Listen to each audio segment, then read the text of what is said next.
You can see it's been completely eaten away. This is the nunchuck variety. Ha! All right, today I'm gonna show you how to flush a tank hot water heater. All right, so we're gonna turn off the gas here. Actually turn off the water heater. So there'll be the little button over here, which I'll show you in a second, and then you're gonna actually turn off the gas, wherever that is.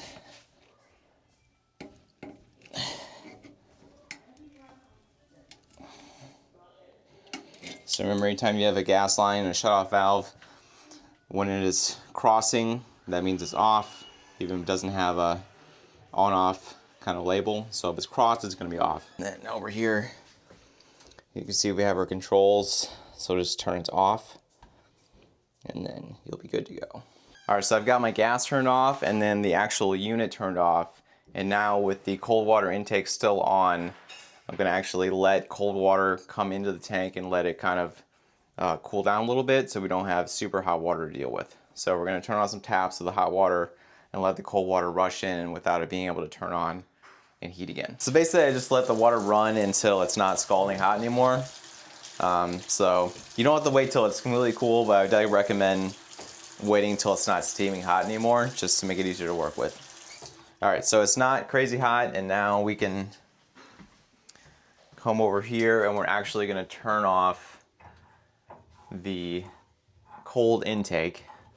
So now there's no more fresh cold water being able to come into the tank, and then we're actually gonna open up the tap again just to let the pressure drain. All right, so I've got the hot taps open. I'm gonna leave that open as kind of a air gap, so this will help it drain more. And I'm gonna be using the sediment buster. And this is really great. If you haven't flushed your water heater in a few years, you've probably got a ton of sediment at the bottom. And this is the safest option. So this is gonna use air that you'll actually connect a bike pump to. So it has a nice clear kind of window here so you can see what kind of sediment is coming out. So you're going to connect a bike pump or any kind of air pump to this side, and you'll be able to push air actually inside the unit to break up any sediment. Because what happens, if you look down here, this is just a standard valve that comes with any of the water heaters. They're going to be able to clog really easily. So this is going to be able to break up the sediment.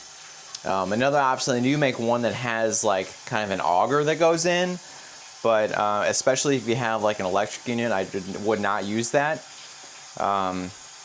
The auger would break up the stuff, but it's also maybe it could damage your tank. This is a very safe option. It's just air, and it should do the trick, combined with the flushing aspect, which we'll talk about in a second.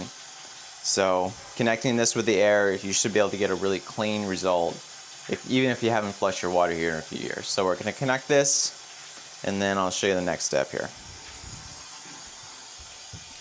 So we're just going down here. Make sure it has the washer in it.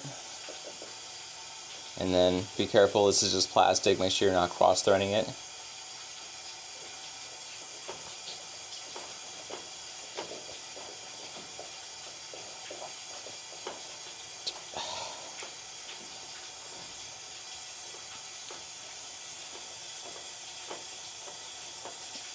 And make sure it's nice and tight.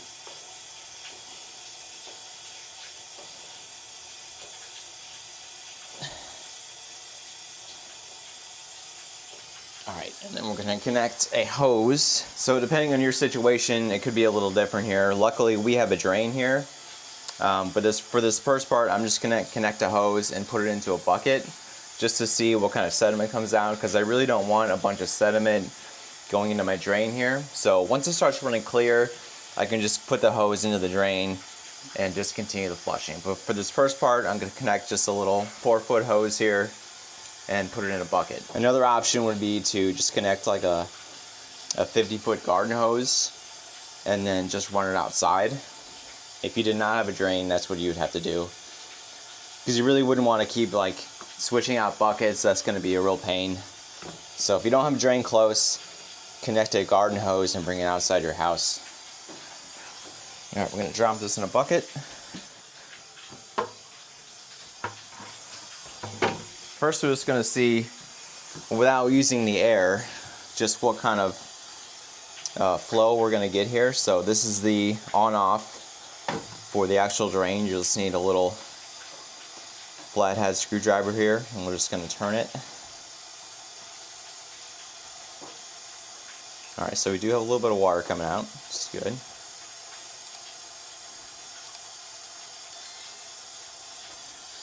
Alright, so that's open, and now we're going to turn this open. Oh, nice. And that's already running pretty clear, which is pretty nice. So you can see, that's why I like it has the window here. So you can kind of see if you had a bunch of sediment coming out, which we don't yet. We'll see if we run some air through it if it gets any sediment. It's also important to keep your hot taps open, so then that it draws air in and be able to push the air down the tank. If you have your taps closed, then it's really not going to be able to drain because it's kind of stuck in an airlock. Alright, so I'm going to close this for a second here, and then actually put a little bit of air in here and we'll see what we get. Alright, I do want to mention that I had turned this valve off. This was just the valve that goes from the water heater on the cold side. And this one controls basically the whole house. So I tried turning this one off and it didn't actually turn off. That's why we heard the sound and the water was still coming out. So just make sure you're actually turning off the water.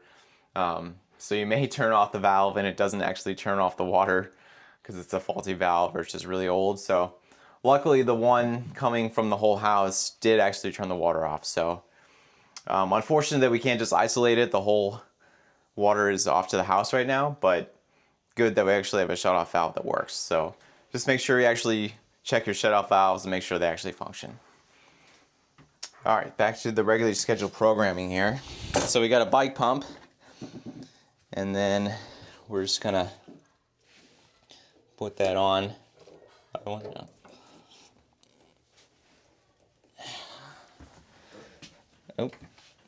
let's see here.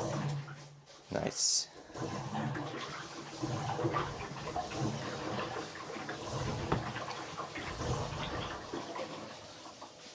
Alright, let's see what kind of sediment that kind of gets here.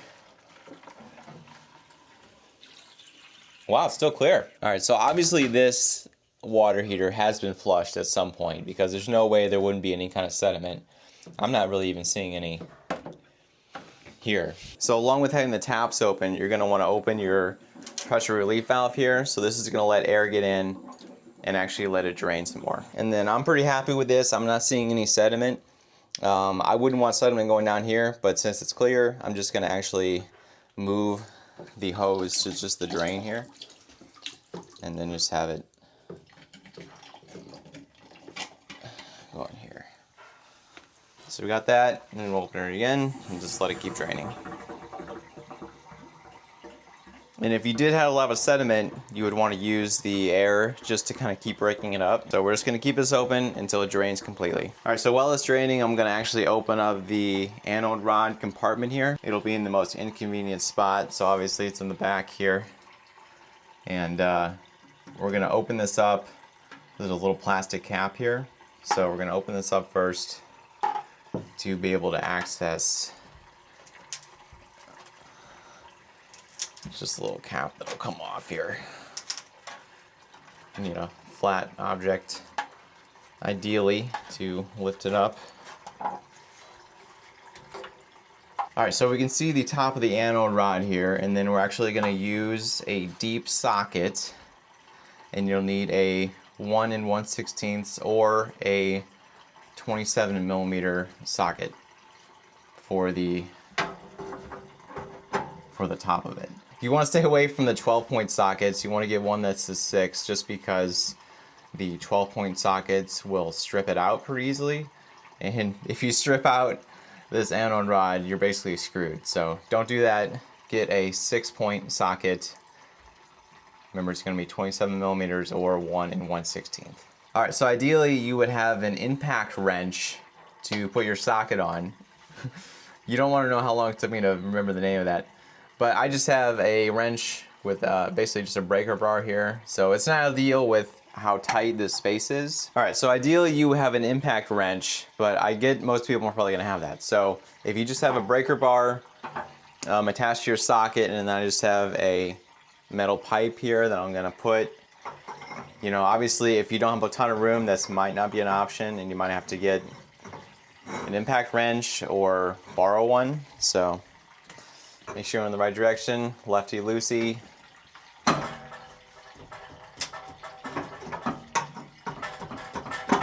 There we go, nice. So, just breaking it once with the metal pipe. Don't disturb your water that's still draining. Okay. So now we should be able to hand turn this. All right, like I said, they put these in the most inconvenient spots. So ideally I would have used the breaker bar and then switched to a ratchet, but I did not bring my ratchet. So just kind of have to rotate it around until it's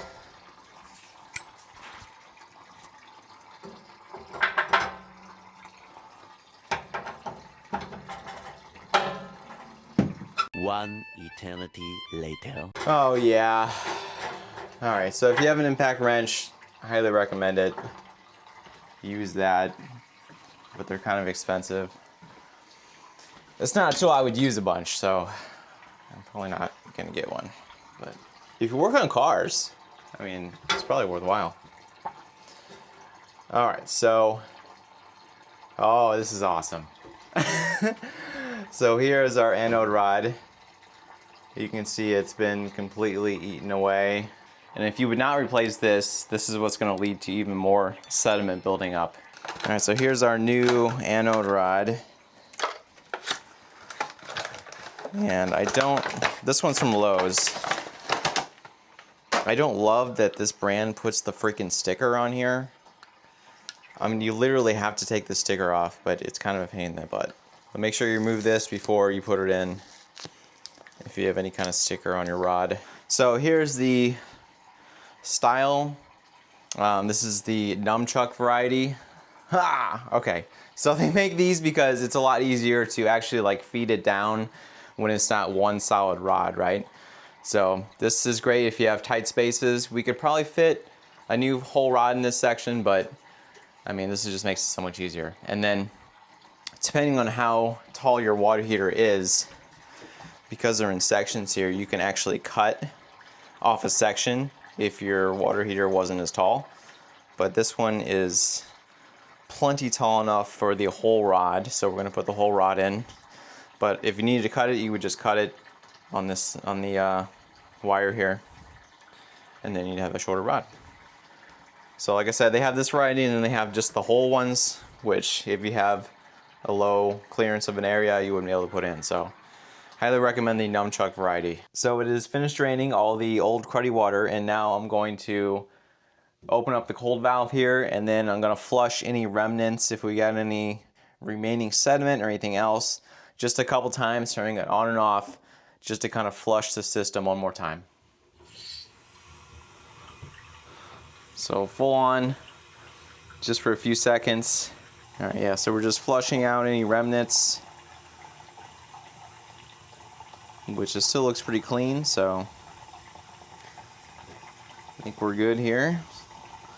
So I'm just gonna turn the cold off and let it drain one more time. All right, so I'm gonna put my anode rod in, and then I always like to put a little bit of pipe dope just on this connection here, so don't get any leaks. Trying out a new brand of pipe dope. This is the ME Gallic. It's got a lot of fancy words on it, but so far I'm not impressed with the consistency. It's very lumpy? I don't know if that's the right word. I mean, I'm sure it's gonna work just fine, but using it, it's very runny, but not in a good way. Does that make any sense? Sure. All right, but it'll work just fine. Just gonna get it on the threads here. It specifically says on the description that it's not lumpy, but it looks lumpy to me. Okay, So then this is where it's nice, because we do have these pipes above us here. It's really nice to just be able to put this in sections.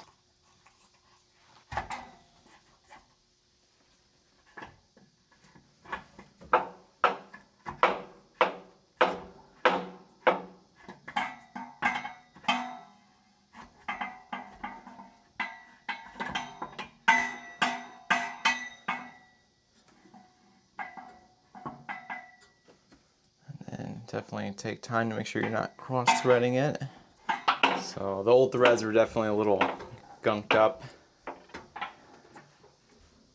So it's going to be not the easiest thing to thread on. Easier if you had an impact wrench. Now that it's fully drained, we're going to actually close the port here. So we can start filling it up again. Remove the hose.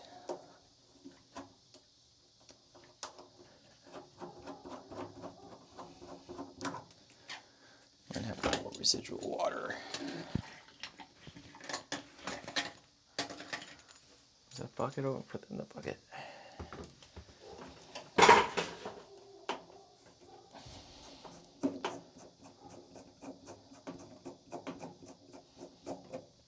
So now while we finish putting the anode rod in, we can start filling up the tank here. So we do want to still let air in, so we're going to keep this open just to help water flow in.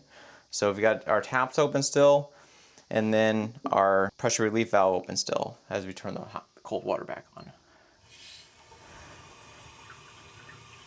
And just make sure you check for leaks down there, just make sure you close it all the way. So as you're filling this up, you want to make sure you keep an eye on your pressure relief valve. So when it gets to this point, you're going to want to close this so it doesn't start leaking out, obviously. So while that's filling, we're going to continue to screw in our anode rod here. Screwing and unscrewing, if you're not going to have an impact wrench, I would definitely recommend having the breaker bar like this, and then also a smaller wrench with a 1/2 inch connection. Just so until you get to the very last hard part, you can just do a quick ratchet. Not like me and forgot my ratchets. Alright. That's good, and then we can put the little cover back on. Alright, now we just wait for it to fill up. Alright, so we filled it up and then we've bled out the taps. So you want to make sure you get all the air out of the system before you turn it back on. Now that we've cleared all the air out, we're going to turn the gas back on. So remember, you want it to be in line with the pipe. Alright, to light the actual pilot light, we're going to turn this to pilot.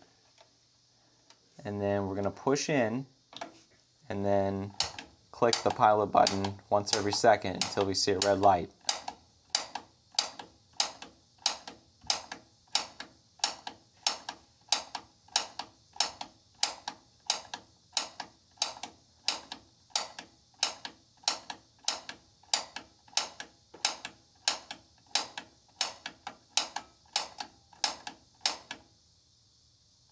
Oh, saw a red light.